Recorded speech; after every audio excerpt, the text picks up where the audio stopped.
રાજ્યમાં ફરી એકવાર કમોસમી વરસાદનું સંકટ તોડાઈ રહ્યું છે। માવઠાનો વધુ એક રાઉન્ડ જોવા મળશે। આવતીકાલથી માવઠાની આગાહી કરવામાં આવી છે। સૌરાષ્ટ્ર અને ઉત્તર ગુજરાતમાં માવઠાની આગાહી કરાઈ છે।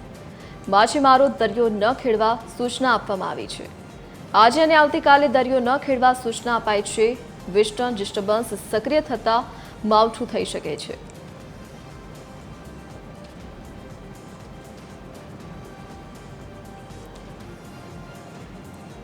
વધુ વિગતો સાથે સંવાદદાતા આયુષી યાજ્ઞિક આપણી સાથે લાઈવ જોડાઈ ગયા છે। જી આયુષી, હાલ રાજ્યમાં કેવું વાતાવરણ અને આગામી સમય માટે હવામાન વિભાગની શું આગાહી કમોસમી વરસાદને લઈને?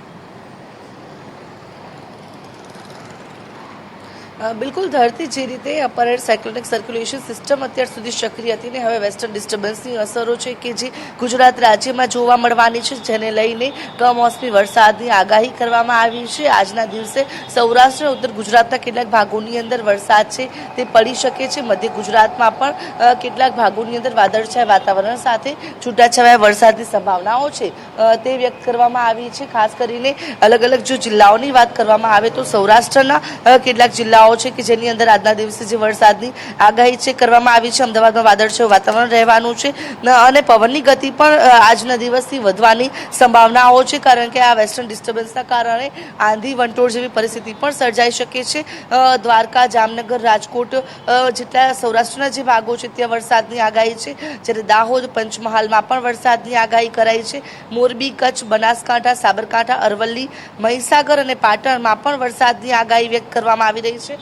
વેસ્ટર્ન ડિસ્ટર્બન્સ સક્રિય હોવાના કારણે જે માછીમારોને દરિયો ન ખેડવાની સૂચના આપવામાં આવી રહી છે અને આ જે એક બાદ એક આજે પ્રી મોન્સૂન એક્ટિવિટીના ભાગરૂપે જે વરસાદી સિસ્ટમો સક્રિય થઈ રહી છે, આ સિસ્ટમથી વાતાવરણની અંદર જે પલટા છે તે સર્જાઈ રહ્યા છે।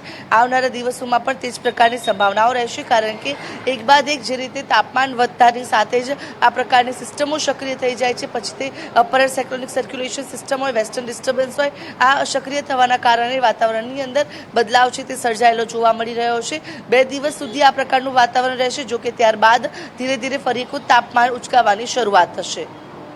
જી આયુષી, વિગત સાથે જોડાવા બદલ આપનો આભાર। તો ફરી એકવાર માવઠાની આગાહી હવામાન વિભાગે કરી છે। 2 દિવસ માવઠું પડી શકે છે, જેના કારણે ખેડૂતોની ચિંતા વધી છે।